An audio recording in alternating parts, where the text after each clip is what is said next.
Under the unrelenting African sun, the savanna breathes in silence. Golden grasses sway in a slow rhythm beneath the warm breeze, and the acacia trees, scarred by seasons and storms, stand like ancient sentinels, watching time unfold. It is midday. Most creatures retreat to shade, to stillness, simply to survive the heat. But he remains, alone, yet unafraid. A male lion lies beneath the gnarled limbs of a baobab tree. His mane, sun-bleached and windswept, moves gently with the wind. His body bears the marks of a life lived on the edge. Deep claw grooves along his flank, a torn ear, and eyes that glint with the weight of years. He is no longer king of a pride, but he is still king of this moment. He watches the land, not as a predator searching for prey, but as a guardian surveying his realm. There is a quiet knowing in his gaze, an ancient awareness that something is coming. A shift, a ripple in the stillness. Because in the wild, the extraordinary often begins without warning. And soon, this lion's path will cross with fate in a way no one could have ever imagined. Just beyond the boundary of the reserve, where the land begins to turn from grassland to woodland, a man works alone beneath the burning sun. His name is Mosi, an elder of few words, with skin weathered by decades under the open sky and hands shaped by labor. He lives in quiet harmony with the land, taking only what he needs. This morning, he has ventured out to retrieve wood from a marula tree, already dead and fallen, its trunk thick and heavy with age. With practiced rhythm, Mosey swings his axe.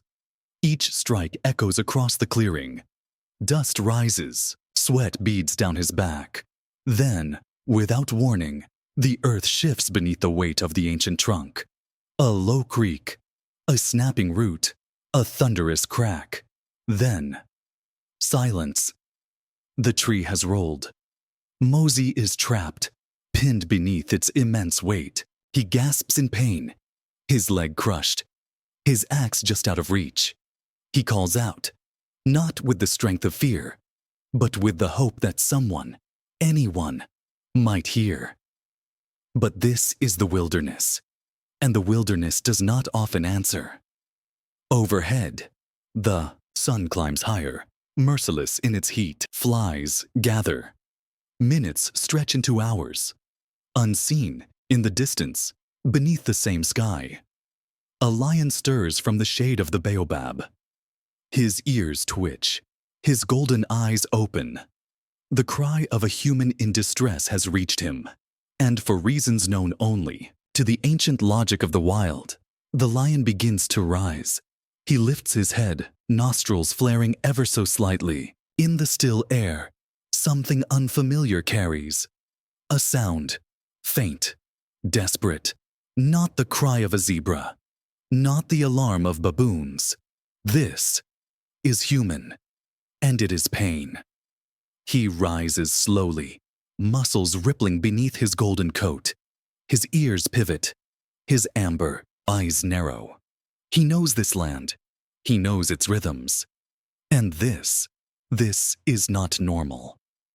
With deliberate steps, he leaves the cool shadow of the baobab and begins to move through the brush. Birds scatter in his wake, and the grass parts before him like water around a prow. He does not stalk. He does not crouch. He walks upright, shoulders square, as though pulled by an invisible thread. And then, he sees it. The man, broken beneath the tree, motionless, but alive. The lion pauses, watching from a distance. His breath is steady. He could turn away. This is not his concern, not his kind, but something holds him there. A moment, then another, and then he moves. Not toward the man, but away from him. With sudden speed, he breaks into a run. Not in fear, not in pursuit, but with purpose. For reasons no scientist could fully explain, the lion is going to find help. In a world where instinct rules and survival is paramount, this lion does something unheard of. He runs, not to save himself, but to save another. And somewhere, down the winding road of dust and heat, a white Lamborghini approaches. Across the shimmering heat waves of the reserve, the low growl of an engine hums through the stillness. Cutting a bright streak through the dusty trail comes a gleaming anomaly. A white Lamborghini Huracan STO, its sculpted body glinting like a pearl dropped onto the golden plains. Behind the wheel sits Ava Kingsley, an American wildlife photographer, renowned for capturing the untamed through her lens. Today, she's on assignment for a Wildlife Meets Luxury feature. Ava is no stranger to remote terrains or powerful machines, but never had she imagined the two would collide so vividly in this unforgiving land. She slowed the car to photograph a lone giraffe grazing near the road. The shutter clicked. The stillness returned. And then, chaos. From the brush to her left, there was a sudden rustle, a flash of gold, and a tremendous thud as a full-grown male lion leapt onto the hood of the Lamborghini. Ava gasped, her hands frozen on the wheel. The car rocked beneath the weight of the beast. Her heart pounded in her chest, but he did not roar. He did not lunge. Instead, he locked eyes with her, not with rage, but with urgency. A deep, guttural sound escaped him, not a growl of threat, but of need. Then, as suddenly as he'd appeared, he sprang down from the hood and began trotting away. He stopped ahead, glanced back, waiting. Ava, breathless, lowered her camera. Something told her this wasn't madness. This wasn't coincidence. This was a message, and she had to follow. She eased the Lamborghini forward, tires crunching over dry grass and scattered stone. The lion's powerful form led the way, weaving through narrow game paths, glancing back just enough to keep her close. The brush thickened, acacia trees arched above them.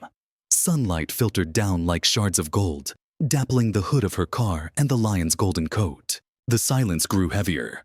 Only the hum of the engine and the soft thud of paws marked the moment. She had no idea where they were going, only that she trusted him. After nearly 10 minutes, the lion slowed.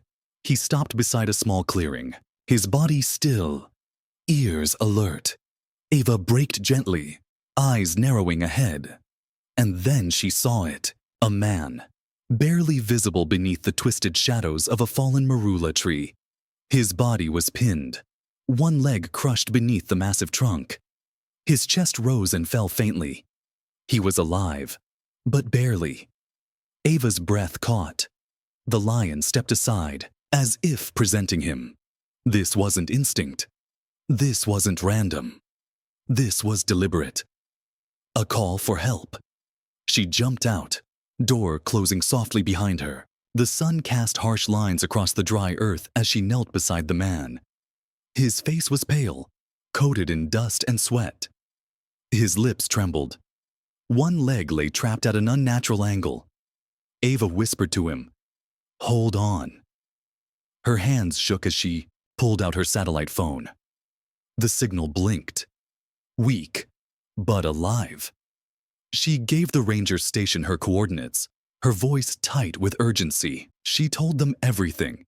What she saw, the man's condition, and yes, even the lion. Minutes crawled by like hours. The man drifted in and out of consciousness. And then, from the edge of the brush, the lion stirred once more. He turned, eyes calm, eyes knowing, without sound, without farewell. He disappeared into the tall grass, as silently as he had come. Moments later, the sound of engines roared in the distance. 2 ranger trucks burst into the clearing, scattering birds into the sky. Men jumped out, their movements quick and trained. With jacks and straps, they lifted the trunk, sliding the man, Mosi, free. A splint was secured, fluids were administered.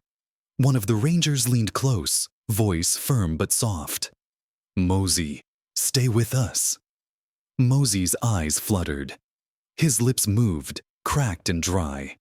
The lion, he saved me. The rangers exchanged glances. No one said a word, but the weight of it all hung in the air. They had seen wildness.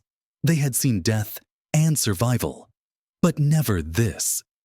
As they loaded Mosey into the vehicle, Ava stood back. Her camera dangled from her neck, forgotten. Somewhere in the distance, the tall grass swayed with a whisper.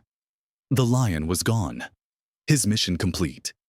In the days that followed, the story spread like wind across the savannah. A lion, not hunting, not defending, rescuing. People couldn't believe it.